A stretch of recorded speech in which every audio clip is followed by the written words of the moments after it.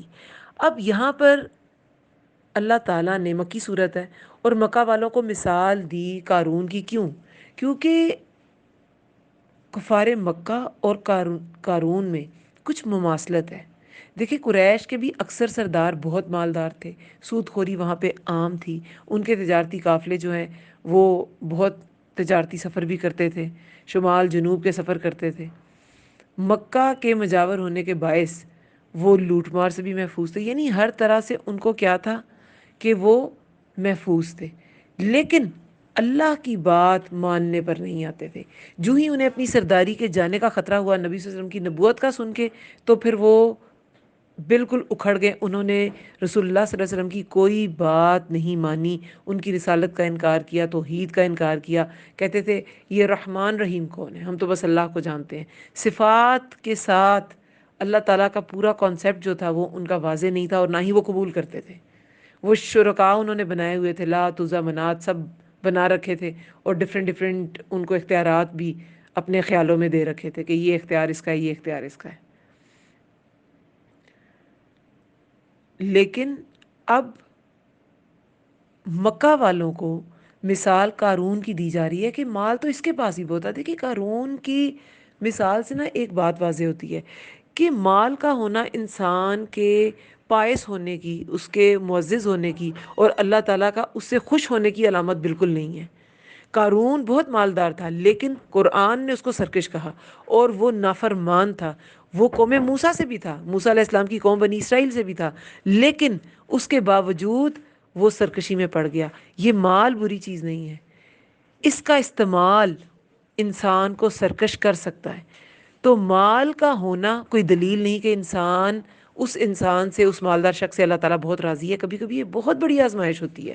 ہاں، جو اللہ کو بھولے نہیں اور جو اللہ کو یاد رکھے، حقداروں کو اس کا حق دے، تو پھر وہ مال بھی ٹھیک ہے۔ وہ مال کو قرآن میں خیر بھی کہا گیا ہے، تو وہ خیر بھی ہے۔ بھلائیوں کو خیر کہا گیا، مال کو خیر کہا گیا، علم کو خیر کہا گیا۔ تو اگر اللہ تعالیٰ کی احکامات کے مطابق خرچ کیا جاتا ہے مال، تو پھر وہ خیر ہے، پھر وہ بغی کی وجہ نہیں ہے۔ لیکن قارون کے پاس مال تھا تو اس نے بغاوت کی۔ وَآتَيْنَاهُ، اور عطا کی ہم نے اسے خزانوں میں سے، کنز کی جمع ہے نا، تو کنز کیسا خزانہ ہوتا ہے؟ جس کی زکوٰۃ ادا نہ کی گئی ہو۔ مدفون خزانہ ہوتا ہے نا، دفن شدہ جو ہوتا ہے، تو جو دفن ہو جائے وہ آپ کے ذہن سے بھی نکل جائے گا، آپ اس کو بھول بھی جائیں گے، اس کا جو اماؤنٹ ہے وہ بھی بھول جائیں گے، اور گن گن کے بار بار دیکھا بھی نہیں جائے گا۔ تو ایسا خزانہ جو دبا ہوا ہو، دفن شدہ ہو، اور جس کی زکوٰۃ ادا نہ کی گئی ہو، اس نے زکوٰۃ کا انکار کیا تھا نا قارون نے، تو اسے خزانوں میں سے دیا گیا، کنوز میں سے دیا گیا۔ بے شک کنجیاں اس کی، البتہ وہ بہت بھاری ہوتی تھیں، ایک جماعت پر قوت والی، اس کی کنجیاں۔ اب انسان سوچے یہ کن تجوریوں میں تھا جس کی کنجیاں 40 لوگ کی جماعت اٹھاتی تھی۔ دراصل تب بینکس وغیرہ نہیں تھے، ایسی عمارتیں نہیں تھیں، تعمیرات میں وہ بہت ڈیولپڈ ہوں بھی، لیکن صرف مال رکھنے کے لیے الگ سے عمارت ہونا جیسے آج کل بینکس ہوتے ہیں، ایسا تو نہیں تھا۔ تو کیا کنوز، اس سے ہمیں پتہ چلتا ہے کہ کنوز مدفون خزانہ تھا، اور وہ جو دفن شدہ جو زمین ہوتی تھی اس کو کسی پھاٹک سے یا کسی گیٹ سے بند کیا جاتا تھا، اور اس گیٹ کا، اگر وہ بڑے بڑے گیٹ ہیں تو اس کے تالے بھی بڑے بڑے ہوتے ہوں گے، اور وہ بڑے تالوں کی چابیاں بھی بڑی بڑی ہوتی ہوں گی۔ تو اس لیے کہا گیا کہ اس کی چابیاں جو ہے نا، وہ ایک 40 لوگوں کی قوت والی جماعت اٹھاتی تھی۔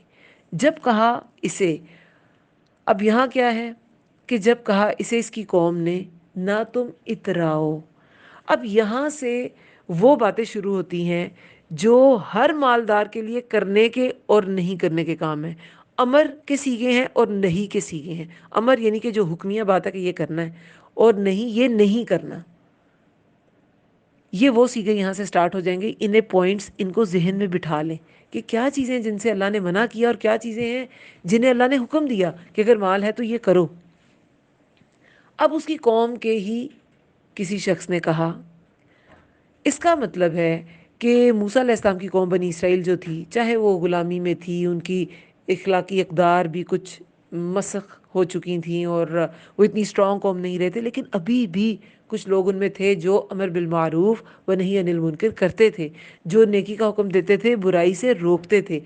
انہوں نے انہی لوگوں میں سے جو برائی سے روکتے تھے اور نیکی کا حکم دیتے تھے اور حق کو پہچانتے تھے، ان کے اندر ایک برہان تھا جو حق اور باطل میں فرق کر لیتا تھا۔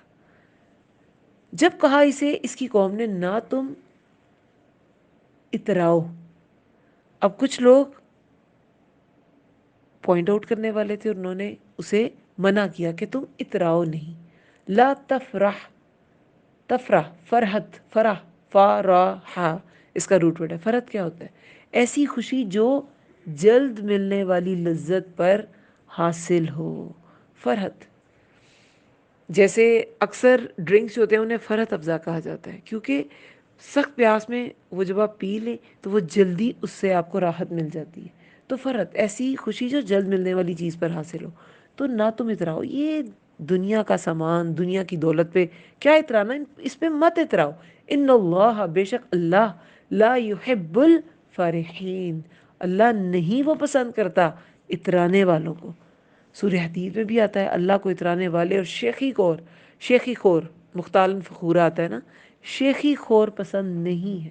تو ان سے پھر منع کیا گیا، اترانے سے منع کیا اس کو، قارون کو، کہ اللہ تعالیٰ اترانے والوں کو پسند نہیں کرتا۔ اور کس لیے پسند کیا، کس لیے منع کیا؟ اللہ کو پسند نہیں ہے۔ وجہ بھی پیچھے بالکل سالڈ، اللہ تعالیٰ کو پسند نہیں، اس لیے مت اتراؤ۔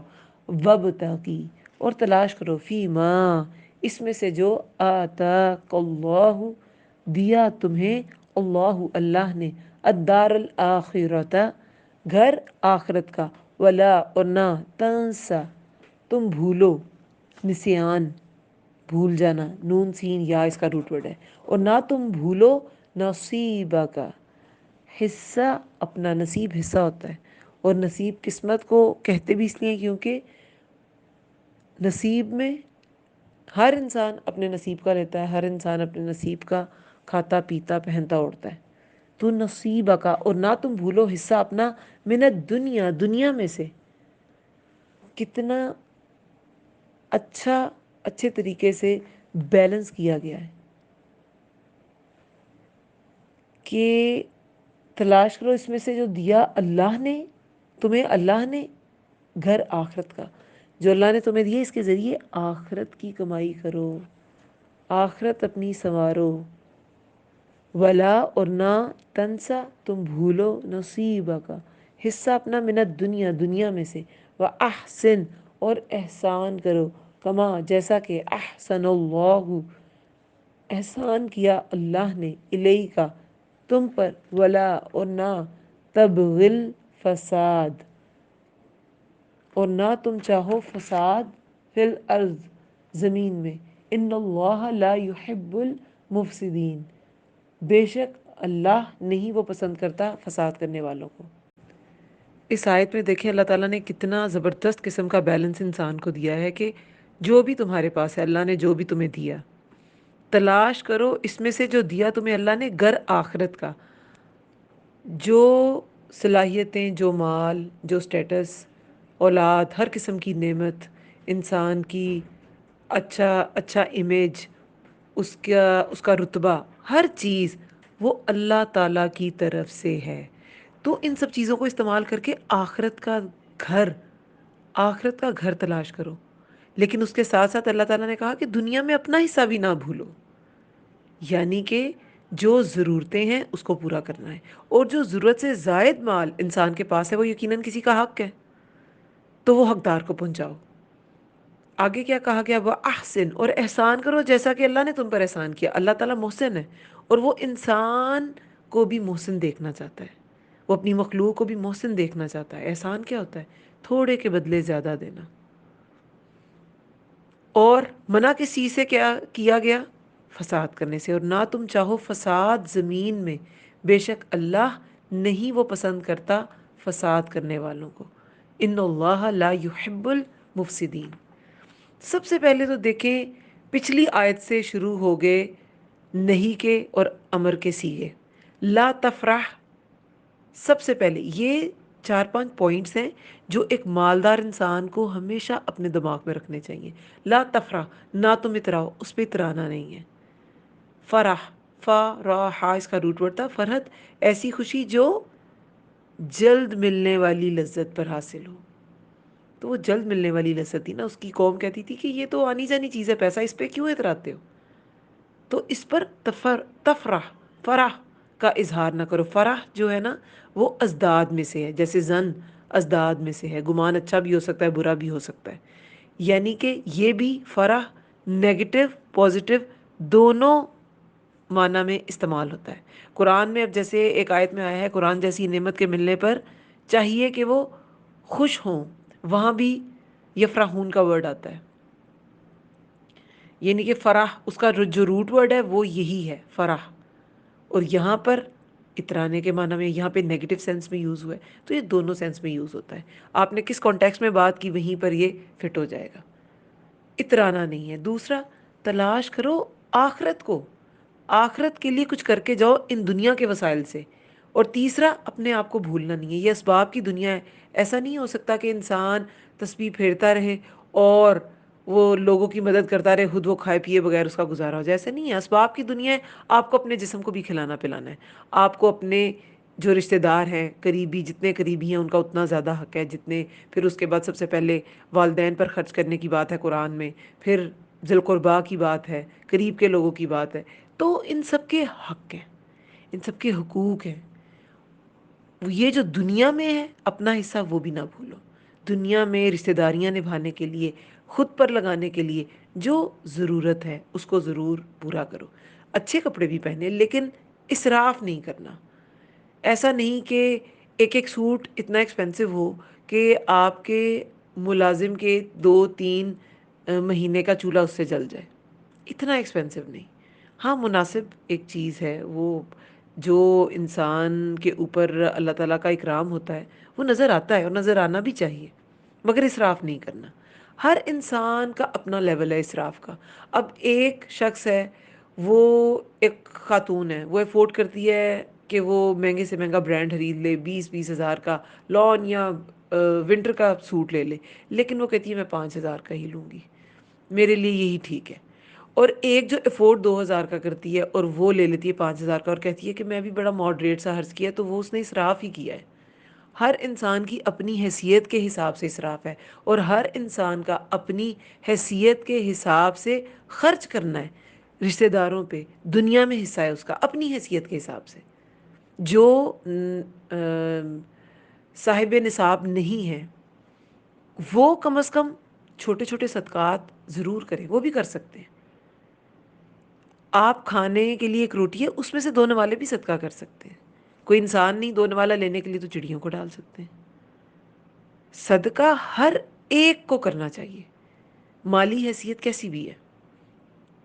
تو یہ یہاں پر ایک اترانے نہ اترانے کا کی تاکید ہے. دوسرا، اللہ کا گھر آخرت کو سنوارے دنیا کے وسائل کے ذریعے.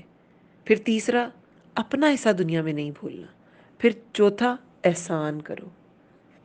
اور احسان کیا ہے؟ حق سے زیادہ دینا. اللہ تعالیٰ نے سورہ رحمان میں کیا کہا؟ حل جزاء الاحسان الا الاحسان. احسان کا بدلہ سوائے احسان کے کیا ہے؟ تو اللہ تعالیٰ نے انسان پر احسان کیا تو انسان کو بھی تو کرنا چاہیے دوسرے لوگوں پر. اور پھر ایک اور چیز جس میں نہیں کا صیغہ ہے وہ کیا ہے؟ ولا تبغی، اور نہ تم چاہو فساد زمین میں. کیوں؟ کیونکہ ان اللہ لا یحب المفسدین، اللہ تعالیٰ فساد کرنے والوں کو پسند نہیں کرتا. جو دنیا کا، زمین کا نظام بگاڑ دیں ان کو اللہ تعالیٰ پسند نہیں کرتا. فساد کب ہوتا ہے؟ دیکھیں، احسان کا جواب احسان ہے نا، حل جزاء الاحسان الا الاحسان. جس طرح احسان کی جزا، لیکن یہ بدلہ، یہ جزا، یہ احسان کی جزا احسان اللہ تعالیٰ سے ہی مانگنی ہے اور اللہ تعالیٰ سے ہی توقع رکھنی ہے، انسان سے نہیں رکھنی. پھر تو وہ احسان ہے ہی نہیں، وہ تو عدلے کا بدلہ ہے. تو جس طرح احسان کی جزا، نتیجہ احسان ہے، اسی طرح ظلم کا نتیجہ فساد ہے. ظلم کے ریزلٹس ہوتے ہیں، کانسیکوینسز ہوتے ہیں، اور وہ کیا ہوتے ہیں؟ فساد. جیسے عدل کا جو کانسیکوینس ہے وہ کیا ہے؟ امن، سکون. جس معاشرے میں عدل ہوتا ہے وہاں امن و سکون ہوتا ہے، جس معاشرے میں ظلم ہوتا ہے وہاں فساد ہوتا ہے. فساد کو کبھی آپ سرچ کریں کہ اس کا انگلش میں مطلب کیا ہے تو کیا آئے گا؟ کرپشن. وہ معاشرہ کرپٹ ہو جاتا ہے. سب سے بڑی مثال ہمارے اپنے ملک کی ہے. یہاں پر جب ادارے جو ہے وہاں انصاف لوگوں کو نہیں ملا، عدل نہیں ملا، تو کیا ہوگی؟ کرپشن. کرپشن ہو گئی، فساد پھیل گیا، بگاڑ آ گیا معاشرے میں. اللہ تعالیٰ نے اس آیت میں دو ایکسٹریمز بتا دی ہیں. ایک احسان جو کہ پسندیدہ ہے، قرآن میں آتا ہے نا ان اللہ مع المحسنین. دوسری ایکسٹریم کیا ہے؟ ان اللہ لا يحب المفسدین، فساد. ان دونوں کے درمیان بھی ایک راستہ ہے، وہ کیا ہے؟ اعتدال، عدل. احسان تو پسندیدہ ہے بہت زیادہ، لیکن وہاں تک پہنچنا اتنا آسان نہیں. پسندیدہ بہت ہے. اللہ نے احسان کیا، انسان کو چاہیے کہ وہ احسان کرے، کم از کم عدل تو کرے، حقدار کو اس کا حق تو دے. کم از کم یہ منیمم ہے جو ایک انسان، ایک مومن سے ریکوائرڈ ہے. اللہ تعالیٰ نے مخلوق کے لیے پسند احسان نہیں کیا، لیکن منیمم عدل ہے. عدل تو کریں، اعتدال سے چلیں. فساد سے بچنے کے لیے دیکھیں دنیا کا ہر سسٹم جو اللہ تعالیٰ نے انسان کی خدمت پہ لگایا نا، یہ سارے سسٹمز، سولر سسٹم، آپ کا دن رات کا سسٹم، آپ کا واٹر سائیکل، وہ بھی ایک سسٹم ہے، پورا پانی ایویپوریٹ ہوتا ہے، بادل بنتے ہیں، پھر بارش برستی ہے. سارے کے سارے اگر یہ اعتدال سے ہٹ جائیں گے، یہ اپنی ڈیوٹی سے ہٹ جائیں گے، یہ حق ادا نہیں کریں گے اپنی ڈیوٹی کا، تو نظام بگڑ جائے گا. پانی جیسی نعمت بھی، اس کا بھی سوال ہے. جس نے اس کو ضائع کیا اس سے سوال بھی ہوگا اور فساد ہو جائے گا. کیا کہا جاتا ہے؟ تیسری جنگ عظیم پانی پر ہوگی. اور دیکھیں پانی، بہت سے علاقے ایسے ہیں جہاں پہ ایک ٹائم کے بعد سرکاری پانی نہیں آتا، نلکوں میں پانی نہیں ہوتا. ہم اگر اچھی کالونیز میں رہتے ہیں وہاں ہر وقت پانی آتا ہے. اٹ ڈزنٹ مین کہ آپ اس پانی کو ویسٹ کریں. پہلے تو والز ہوتے تھے، ان کو گھما گھما کے بند کیا جاتا تھا. اب تو بس پش کرو اور پل کرو تو وال کھل جاتا ہے اور بند ہو جاتا ہے. پھر بھی ہم نہیں بند کرتے. ہم برش کر رہے ہیں، برتن دھو رہے ہیں، کوئی میڈ صحن دھو رہی ہیں یا خواتین خود بھی دھو رہی ہیں، تو کھلا ہے پانی. اس کا بھی سوال ہے، ہر نعمت کا سوال ہے. ہر نعمت کا سوال ہے کیسے استعمال کی تھی؟ اعتدال کے ساتھ کی تھی، اسراف تو نہیں کیا تھا. دیکھیں قرآن کی آیات ہی اگر ہم اسے عدل کے ساتھ نہیں پڑھیں گے نا تو وہ بھی بگاڑ کا سبب ہو جائیں گی. جیسے قرآن میں دیکھیں آیا ہے کلو وشربو، کھاؤ اور پیو. تو انسان کے ہاں کھاؤ اور پیو، کھا پی کے تو ڈائبیٹک اور ہارٹ پیشنٹ ہو جائے. آگے کی آیت کیا ہے؟ ولا تسرفو، اور نہ تم اسراف کرو. کھانا پینا ہے مگر اسراف اس میں بھی نہیں کرنا. صحت بھی جائے گی، پیسہ بھی جائے گا، اللہ تعالیٰ کی ناراضگی بھی ہم مول لیں گے. تو کھاؤ پیو لیکن اسراف نہ کرو. آپ اس کو کانٹیکٹ سے ہٹا نہیں سکتے. اسی طرح قرآن میں کیا آتا ہے؟ نماز کے قریب مت جاؤ نشے کی حالت میں. اب آپ کہہ رہے ہیں نماز کے قریب مت جاؤ، لو جی نماز کے قریب مت جاؤ، آگے کا پڑھا ہی نہیں. تو کیا ہو جائے گا؟ بگاڑ. عدل کیا ہے؟ کہ پورے کا پورا حکم لیا جائے. تو پیسہ انسان کو دیا گیا، وہ خیر ہے، وہ انسان پر نعمت ہے، لیکن پورا کانٹیکس یہ ہے یہ پیسہ آخرت کے لیے دیا گیا تاکہ آخرت سنوارے انسان، لوگوں کا حق دے، وہ سرکشی نہ کرے، وہ احسان سے کام لے، وہ فساد کا فساد کی وجہ نہ بنے. پورے حکم پر عمل کر کے انسان عدل پر ہوتا ہے. حدیث میں ہے کہ تمہارے نفس کا بھی تم پر حق ہے. اب انسان کہ ہاں نفس کا میرے پہ حق ہے، اپنے نفس کو کھلاتا جائے، پلاتا جائے، پہناتا جائے، اسی پہ ہر چیز لگائے. پاس کوئی بہن بھائی غریب ہے یا کوئی رشتہ دار غریب ہے، اس کو پوچھے بھی نہ، نہیں میرے نفس کا مجھ پر حق ہے. قرآن میں کیا کہا گیا ہے؟ سوالی اور محروم کو اس کا حق دو. یہ نہیں کہا کہ اس کو صدقہ دو، صدقہ کا بھی بہت سی جگہوں پہ ذکر ہے، بہت سی جگہوں پہ ذکر ہے. لیکن یہاں پر کیا کہا گیا ہے کہ سوالی اور محروم کو اس کا حق دو. یعنی کہ کوئی بھی سوال کرنے والا ہے، مسکین ہے، غریب ہے، محروم ہے کسی محرومی سے، کسی سہولت سے محروم ہے، تو ایک صاحب استطاعت کا فرض ہے کہ اسے اس کی مدد کرے. کبھی کبھی ایسا ہوتا ہے کہ انسان کی کچھ کوتاہیاں بھی ہوتی ہیں، اس کی بدحالی کی وجہ اس کی اپنی کوتاہیاں ہوتی ہیں، ایسے بھی ہو جاتا ہے. اور جو ایفلوئنٹ ہوتے ہیں، جو تھوڑے سے آسودہ حال ہوتے ہیں، وہ کہتے ہیں کہ ہم نے ساری زندگی محنت کی، یہ کیا وہ کیا، اس نے یہ کیا، اپنی وجہ سے اس حال کو پہنچا. وہ تو اپنی وجہ سے پہنچا سو پہنچا، وہ اس کا معاملہ ہے، وہ اس کی سردرد ہے، وہ اس کا معاملہ اللہ کے ساتھ ہے. لیکن جو آسودہ حال ہے وہ کسی ضرورت مند کی مدد ضرور کرے. اس کا معاملہ اپنے رب کے ساتھ ہے اور آپ کا معاملہ اپنے رب کے ساتھ ہے. آپ کے پاس اگر ضرورت سے زائد مال ہے تو آپ پر مدد کرنا فرض ہے. آپ نے حق دینا ہے دوسرے کا. اس نے کس طرح ویسٹ کیا اپنے وسائل کو، وہ اس کی سردرد ہے. تو مفسد نہیں بننا، کیونکہ اللہ تعالیٰ فساد کرنے والوں سے محبت نہیں کرتا، اللہ تعالیٰ محسنین سے محبت کرتا ہے. ان اللہ مع المحسنین. اور اللہ تعالیٰ کس سے محبت کرتا ہے؟ کس چیز کو پسند کرتا ہے؟ اعتدال کو، عدل کو. قولا، اس نے کہا. کس نے کہا؟ قارون نے.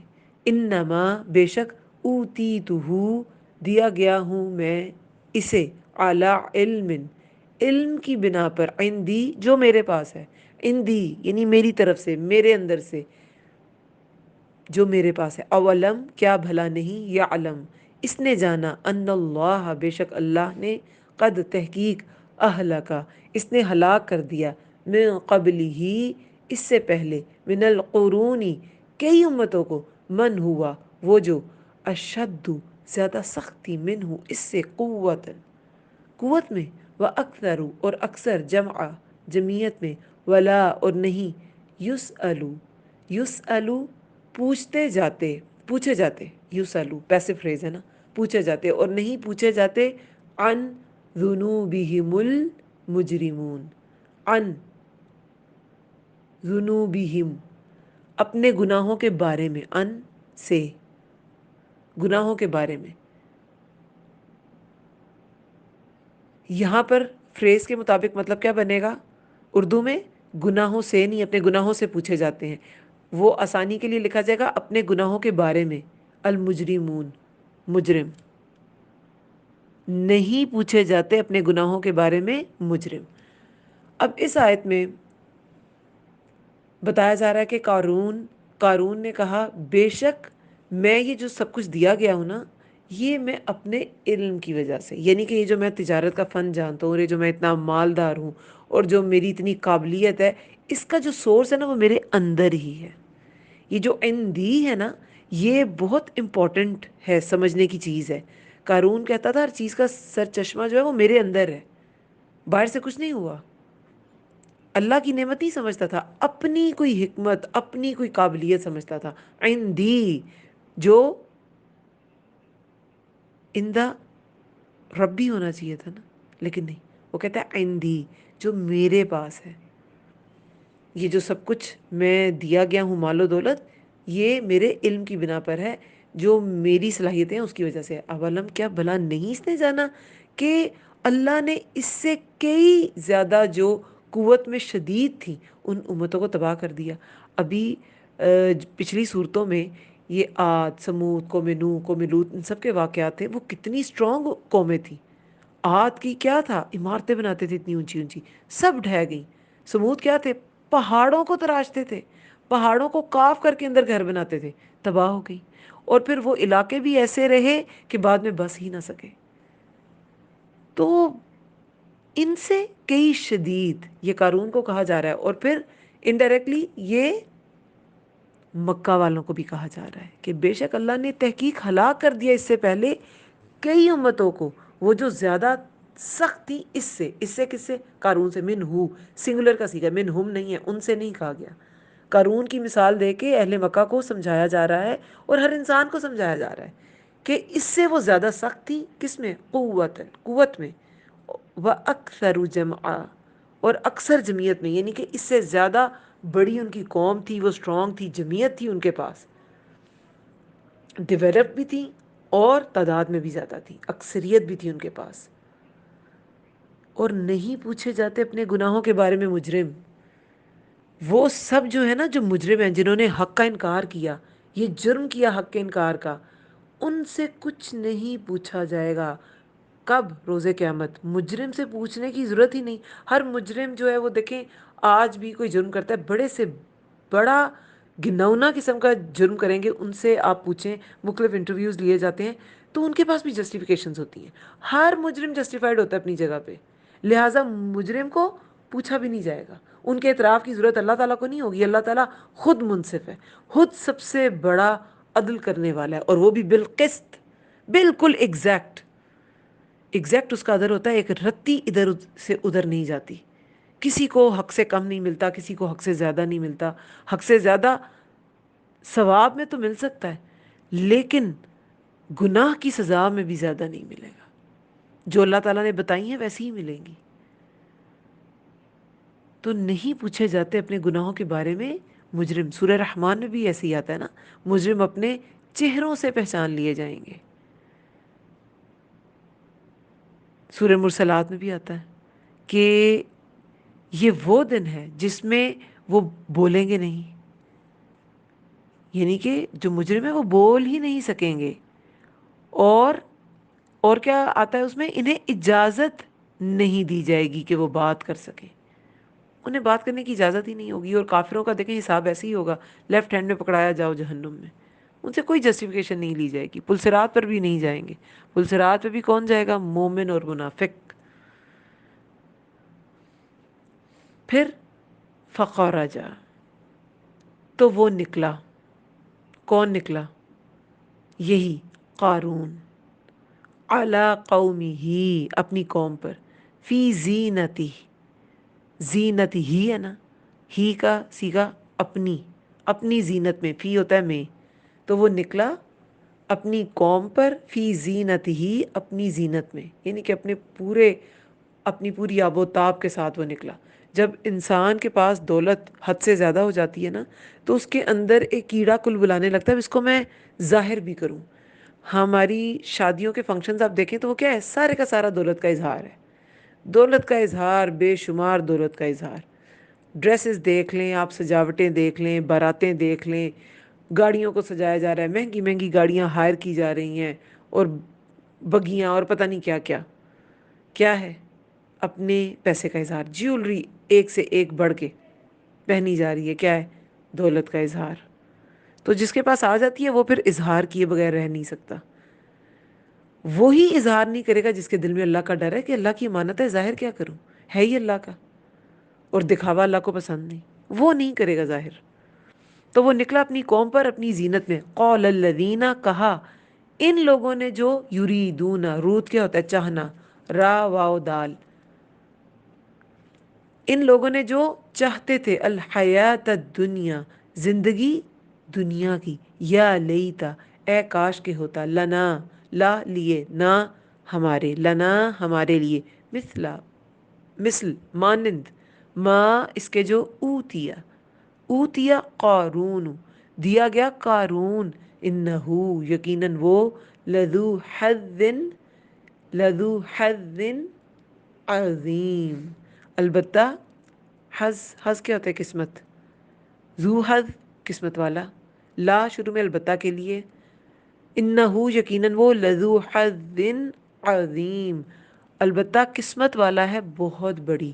اب جو دنیا پرست تھے پہلے قوم موسیٰ میں سے ان لوگوں کی بات تھی جو اللہ سے ڈرنے والے تھے. چاہے یہ قوم بہت زیادہ زوال کا شکار تھی، غلام تھی، لیکن اس میں چند لوگ تب بھی ایسے تھے جو نیکی کی طرف ابھارتے تھے. اور وہ کیا کہتے تھے؟ انہوں نے کیا کہا تھا کہ لا تفرح، نہ تم اتراؤ، ان اللہ لا یحب الفارحین، اللہ تعالیٰ اترانے والوں کو پسند نہیں کرتا. اور یہاں پہ کچھ ایسے لوگ بھی تھے جو اس کی ان چیزوں سے امپریس ہو گئے. اور وہ کون تھے؟ وہ کون تھے جو چاہتے تھے یریدون الحیات الدنیا، دنیا کی زندگی. دنیا کی شان و شوکت سے امپریس وہی ہوگا جس کے دل میں دنیا سمائی ہوگی. جس کے دل میں آخرت سمائی ہے وہ دنیا کی شان و شوکت سے امپریس نہیں ہوتا، وہ آخرت کے کاموں سے امپریس ہوتا ہے. جس انسان کی آخرت کے لیے بہت کوشش ہوگی اور ایٹ موسٹ اسٹرگل ہوگی، وہ اس سے امپریس ہوگا، اس کے کام سے امپریس ہوگا. اس نے اتنا کام کر لیا، اس نے اتنے لوگوں کو پڑھا دیا، اس نے اتنی چیزیں پڑھ لی، اس نے اتنی کتابیں پڑھ لی. دنیا دار جو ہے نا، وہ یہ دنیا داریوں سے اور دنیا کے دکھاووں سے امپریس ہوتا ہے. آخرت اورینٹڈ انسان نہیں ہوتا. تو یہ دنیا داروں والی بات ہے جو چاہتے تھے دنیا کی زندگی. اور انہوں نے کیا کہا ان لوگوں نے جو چاہتے تھے زندگی دنیا کی، یا لیتا، اے کاش کے ہوتا ہمارے لیے مانند اس کے جو دیا گیا قارون، جو قارون کو دیا گیا، کاش ہمارے پاس بھی یہ سب ہوتا. یقیناً وہ البتہ قسمت والا ہے بہت بڑی، تو بڑی قسمت والا ہے. وقال الذین، اور کہا ان لوگوں نے جو اوتوا العلم، دیے گئے علم. اب پچھلی آیت، یہ جو 78 آیت تھی، اس میں تھا اوتیتہ، دیا گیا ہوں میں اسے، علی علم عندی، علم کی بنا پر جو میرے پاس ہے. وہ تھا علم، ٹھیک ہے. یہ ہے العلم، یہ العلم والوں کی بات کی جا رہی ہے. اس کے پاس علم تھا، عام جو علم ہوتا ہے کسی بھی چیز کی، جو سکل ہے وہ آپ نے سیکھ لی، کسی بھی چیز کا نالج آپ نے حاصل کر لیا، وہ علم ہے. لیکن یہ العلم ہے. اور کہا ان لوگوں نے جو دیے گئے تھے، اوت العلم، دیے گئے علم، ویلکم، افسوس تم پر. ان علم والوں نے اس پر افسوس کیا. یہ جو العلم ہے نا، صحیح علم، یہ وہ ہے جو روشنی دے، بصیرت دے. صرف بصارت نہیں، اس کے ساتھ بصیرت بھی دے. جو علم غرور میں مبتلا کر دے، جیسے قارون کو کر دیا، اس علم میں روح نہیں ہوتی. ایسا علم تو فتنہ ہے. بہت سے عالم بھی جہنم کے نچلے درجے میں ہوں گے. بہت سے عالم بھی جنہوں نے دنیا کے لیے سیکھا ہوگا، عالم کہلانے کے لیے سیکھا ہوگا، انہیں منہ کے بل جہنم میں پھینک دیا جائے گا.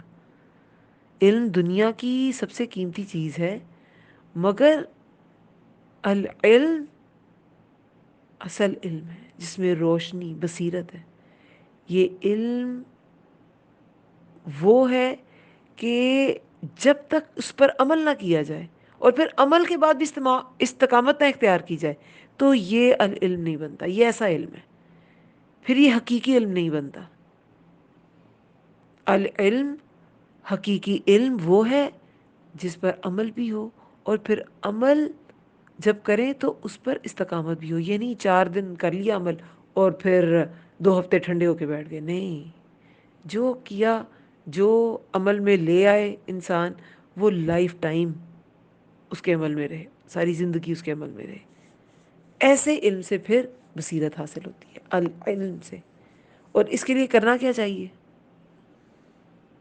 سب سے پہلے استقامت کے ساتھ حاصل کرتے رہیں. کبھی یہ نہ سمجھے کہ سفیشینٹ ہو گیا، بس انف، اتنا. علم کی کوئی حد نہیں، اسے حاصل کرتے رہنا ہے. اور پھر حاصل کرنے میں استقامت، جمے رہنا ہے. پھر خارجی دباؤ، یہ جو باہر کے دباؤ ہیں اور اثرات ہیں، کوئی بھی ہو سکتے ہیں. ایک تو مخالفت تو ہو ہی سکتی ہے، لیکن ہم الحمدللہ اسلامک اسٹیٹ میں رہتے ہیں، اتنی مخالفت نہیں بھی ہوتی. کبھی کبھی بس تھوڑے بہت جو تانے یا کرٹیسزم ہوتا ہے وہی ہوتا ہے. لیکن کوئی ایسا نہیں کہ کوئی ظلم کرے اور دین پر عمل نہ کرنے دے، دین سیکھنے نہ دے، دین پڑھنے نہ دے، دین پڑھانے نہ دے. ایسا نہیں ہوتا. تو کوئی بھی جو باہر کے جو اثرات ہیں، وہ آپ کا اپنا موڈ ہو سکتا ہے، وہ آپ کا موسم ہو سکتا ہے، وہ کوئی ڈس فنکشنالٹی ہو سکتی ہے کہ کوئی چیز ڈس فنکشن ہے، کوئی چیز کام نہیں کری، جیسے گرمیوں میں بجلی نہیں ہوتی، کچھ بھی ہو سکتا ہے. ان سب چیزوں سے اوپر ہو کے علم حاصل کیا جائے اور اس پر قائم رہا جائے، وہ حاصل کرتے رہنا ہے.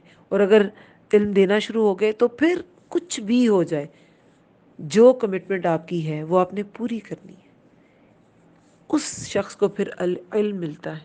جب وہ اس قدر استقامت اختیار کرتا ہے نا، پھر اسے العلم ملتا ہے. وہ اس پر عمل کرنے کے قابل ہوتا ہے اور اس پر استقامت اختیار کرنے کے قابل ہوتا ہے. تو العلم کے لیے پہلے باہر کے جو دباؤ ہیں اور اثرات ہیں ان کو قبول نہیں کرنا، اور استقامت کے ساتھ کام کرنا ہے، دین کا پڑھنا ہے، پڑھانا ہے. پھر مقاصد اپنے گولز کو کلیئر رکھنا ہے. پھر تیسرا، مقصد کے ساتھ کوشش بھی پوری کرنی ہے، بھرپور. اس کے علاوہ کسی کی ظاہری چیزوں سے متاثر نہیں ہونا، کسی کی بھی. کیونکہ وہ تو ان کے بارے میں کیا کہا گیا؟ ان کے بارے میں تو کہا گیا ہے یریدون الحیات الدنیا، جو چاہتے تھے زندگی دنیا کی. انہوں نے کہا تھا ہمارے پاس وہ ہو جو قارون کے پاس. پھر انہو، یقیناً وہ البتہ قسمت والا ہے بڑی، کہ وہ تو بڑی قسمت والا ہے. پھر ان لوگوں نے جو دیے گئے تھے العلم، انہوں نے کیا کہا ان لوگوں نے جو دیے گئے تھے العلم، علم، ویلکم، افسوس تم پر، ثواب اللہ، ثواب اللہ کا. ثواب کیا ہوتا ہے؟ اللہ کی طرف سے کوئی بدلہ، کوئی جزا کسی اچھے کام کی، کسی نیک کام کی، وہ ہے ثواب. اور کہا ان لوگوں نے جو دیے گئے تھے علم، افسوس تم پر، ثواب اللہ کا بہتر ہے اس کے لیے جو ایمان لایا اور اس نے عمل کیا نیک. اب جس نے حقیقی علم حاصل کیا ہوا تھا، جسے اللہ تعالیٰ کا ٹرو کانسیپٹ جس کے اندر تھا، اس نے کہا کہ تم پر افسوس ہے. اللہ تعالیٰ جو جزا دیتا ہے نا آخرت کے لیے کیے گئے عمل کی، وہ بہت زیادہ، یہ تو بڑی حقیر چیزیں ہیں. آخرت کا ثواب بہرحال بہتر ہے کس کے لیے؟ جو ایمان لائے اور نیک عمل کرتے رہے. تو جو ایمان لایا اس نے تجدید ایمان بھی کیا، ایمان کو رینیو بھی کیا، اور وہ نیک عمل بھی کرتا رہا، تو اللہ تعالیٰ کے پاس اس کی بہت جزا ہے. اس کے خزانوں میں کسی چیز کی کمی نہیں ہے. اور نہیں ولا، اور نہیں یلقاہا، پا سکتے اسے الا الصابرون، مگر صبر کرنے والے. اب اس جزا کو کون پائے گا؟ جو ایمان لایا اور نیک عمل کیے. اور یہ نیک عمل، یہ ایمان لانا، نیک عمل کرنا، یہ صبر کرنے والوں کے علاوہ کوئی کر ہی نہیں سکتا. جمے رہنا ہے. صابرون سے یہاں مراد کیا ہے؟ جمے رہنا. جمے رہنا ہے، استقامت اختیار کرنی ہے. کس میں استقامت اختیار کرنی ہے؟ عمل کرنے میں، عمل صالح کرنے میں. اور دنیا میں نہیں لگ جانا، دنیا میں نہیں کھپ جانا. ایمان پر بھی استقامت انشاءاللہ سب کو نصیب ہوگی، ہر سننے والے کو. اور عمل صالح پر بھی استقامت اختیار کرنی ہے، اس پر جمے رہنا ہے، اس پر صبر کرنا ہے. فَخَسَفْنَا، پس دھسا دیا ہم نے بھی اسے، وَبِدَارِهِ الْأَرْضَ، اور پس دھسا دیا ہم نے بھی اسے، وَبِدَارِهِ، اور اس کے گھر کو زمین میں. فما، تو نہ، کانا تھا، لہو اس کے لیے، مِن فِئَةٍ يَنصُرُونَهُ، کوئی گروہ جو مدد کرتا اس کی، من دون اللہ، من دون اللہ، سوائے اللہ کے. اب کیا ہوا اس کا انجام؟ قارون کا.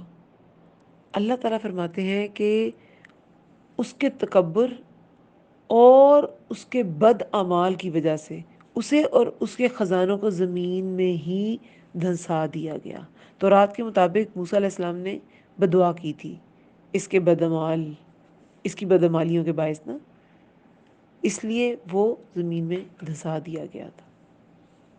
بس دھنسا دیا ہم نے اسے اور اس کے گھر کو زمین میں، اور اس کا کوئی مددگار بھی نہیں تھا سوائے اللہ کے، اور اللہ نے تو مدد کرنی نہیں، کیونکہ اللہ نے تو فیصلہ صادر کیا ہے، اور اللہ تعالیٰ کا فیصلہ بدلا نہیں جا سکتا، اور اللہ کے سوا اس دن اس کا کوئی مددگار بھی نہیں ہوگا۔ وما کان من المنتصرین، اور نہ تھا وہ بدلہ لینے والوں میں سے۔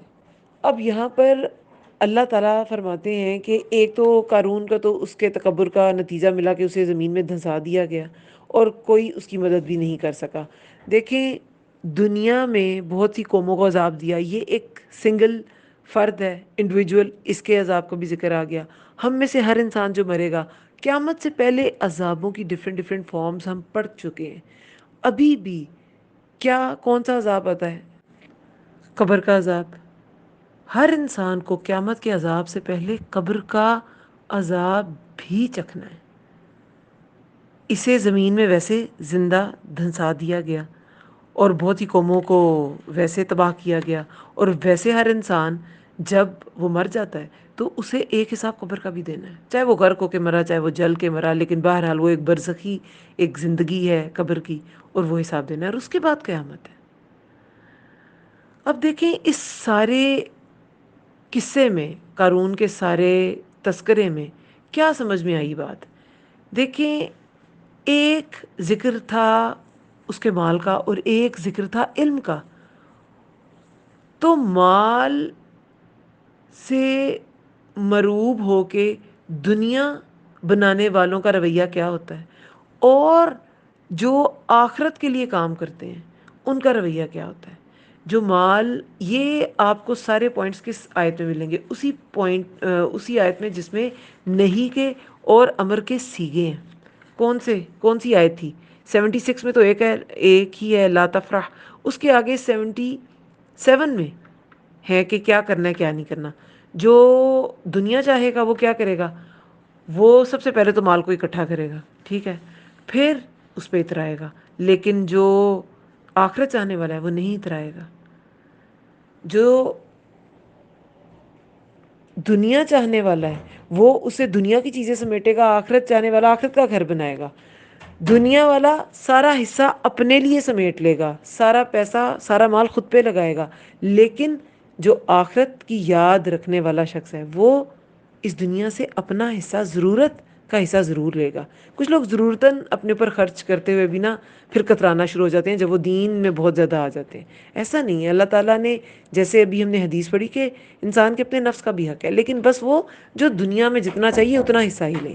پھر جو دنیا چاہتا ہے وہ حقدار کو اس کا حق نہیں دے گا اور فساد برپا کر دے گا، لیکن جو آخرت چاہتا ہے وہ احسان کرے گا، وہ اللہ کے پسندیدہ کام کرے گا، ٹھیک ہے۔ پھر علم کی بات، ایک ہے علم جو کوئی بھی انسان حاصل کر سکتا ہے، اور ایک ہے العلم جو انسان کو نالج تو دیتا ہے، معلومات تو دیتا ہے، مگر علم پر ایسا علم انسان کو دیتا ہے، ایسا شرح صدر دیتا ہے کہ اس انسان کا دل عمل پہ راضی ہو جاتا ہے اور اس کے باقی اعضاء عمل کرنے لگتے ہیں، اور پھر اس عمل پر استقامت بھی اختیار کرتے ہیں، اس پر جمے بھی رہتے ہیں، صبر بھی کرتے ہیں۔ یہ العلم ہوتا ہے، یہ العلم والے، انہی کو ثواب ملے گا، ثواب اللہ ملے گا، اللہ کا بدلہ ملے گا، جو ایمان لائے اور نیک عمل کیے، اور بغیر استقامت کے وہ اس کو نہیں پا سکتے۔ اس کو پا سکتے ہیں، کس کو پا سکتے ہیں؟ ولا، یہ جو 80 آیت تھی، ولا یلقاها الا الصابرون، اور نہیں پا سکتے اسے مگر صبر کرنے والے۔ کسے نہیں پا سکتے؟ جنت کو، اس ثواب کو اور جنت کو۔ یہ جو اللہ کا ثواب ہے نا، سب سے بڑی جزا اللہ کی جنت ہے، تو جنت کو نہیں پا سکتے، لیکن جو ایمان لائے، نیک عمل کرے اور پھر اس پہ جمے بھی رہے۔ یہ نہیں 2 دن عمل کیا اور پھر 6 دن بھول گئے، جمے رہے۔ صابرون کے علاوہ کوئی نہیں پا سکیں گے۔ ان اللہ مع المحسنین، ان اللہ مع الصابرین، ان اللہ مع المتقین، یہ ساری قرآن کی آیات ہیں۔ اور آج ہم نے کیا پڑھا ہے؟ ان اللہ لا يحب الفارحین، ان اللہ لا يحب المفسدین، فساد کرنے والوں کو اللہ پسند نہیں کرتا، فارحین کو، اترانے والوں کو اللہ پسند نہیں کرتا۔ تو یہ ایسی چیزیں ہیں جو انسان میں نہیں ہونی چاہیے۔ مال اور علم دونوں اللہ کی بہت بڑی نعمتیں ہیں۔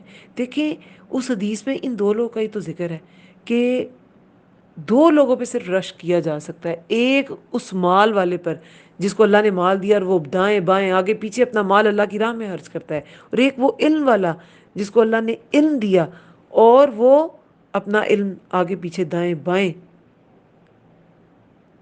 لوگوں کو سکھاتا ہے، دیتا ہے، اپنا علم دیتا ہے۔ دیکھیں حدیث مبارکہ میں آتا ہے کہ بوڑھے آدمی کا دل دو چیزوں کی محبت میں جوان ہوتا ہے، زندگی اور مال کی محبت۔ یہ مال چیز ہی ایسی ہے، لیکن اس کو پا کے جس کے پاس ہے تو وہ قارون کو ذہن میں رکھے، کبھی اس کے دھوکے میں نہ آئے، اور جس کے پاس نہیں ہے وہ ایوب علیہ السلام کو ذہن میں رکھے۔ سب کچھ چلا گیا پھر بھی شاکر تھے، اس کے پاس اتنا کچھ تھا تب بھی شاکر نہیں تھا۔ شکر گزاری تو یہ ہوتی ہے کہ انسان ہر نعمت کو اللہ کی طرف سے سمجھے، لیکن جو انسان اپنی قابلیت کا ثمر سمجھے، اپنے مال کو، اپنی کوئی کسی بھی طرح کی نعمت کو، تو پھر وہ شکر گزار نہیں ہے، وہ کیا ہے؟ وہ مفسد ہے، وہ متکبر ہے، وہ تکبر کرنے والا ہے۔ تو اللہ تعالیٰ ہمیں تکبر سے بچا کے رکھے، کیونکہ رائی کے دانے برابر بھی تکبر دل میں ہوا تو جنت میں داخلہ نہیں ملے گا۔ اللہ تعالیٰ ہمیں تکبر سے بچا کے رکھے، علم حاصل کرنے کی توفیق دے، آمین یا رب العالمین۔ اللہم ارزقنی تفکر و تدبر لما یتلوہ لسانی من کتابک والفہم لہ والمعرفۃ بمعانیہ والنظر فی عجائبہ والعمل بذلک ما بقیت انک علی کل شیء قدیر۔ اے اللہ تیری کتاب قرآن میں سے میری زبان جو پڑھتی ہے اس میں مجھے تفکر، تدبر اور اس کی سمجھ عطا فرما، اور اس کے معنوں اور عجائبات کی پہچان کروا، اور جب تک میں زندہ ہوں اس کے مطابق عمل کروں۔ بے شک تو ہر چیز پر قدرت رکھنے والا ہے۔ آمین یا رب العالمین۔ سبحانک اللہم و بحمدک، نشہد ان لا الہ الا انت، نستغفرک و نتوب الیک۔ السلام علیکم ورحمۃ اللہ وبرکاتہ۔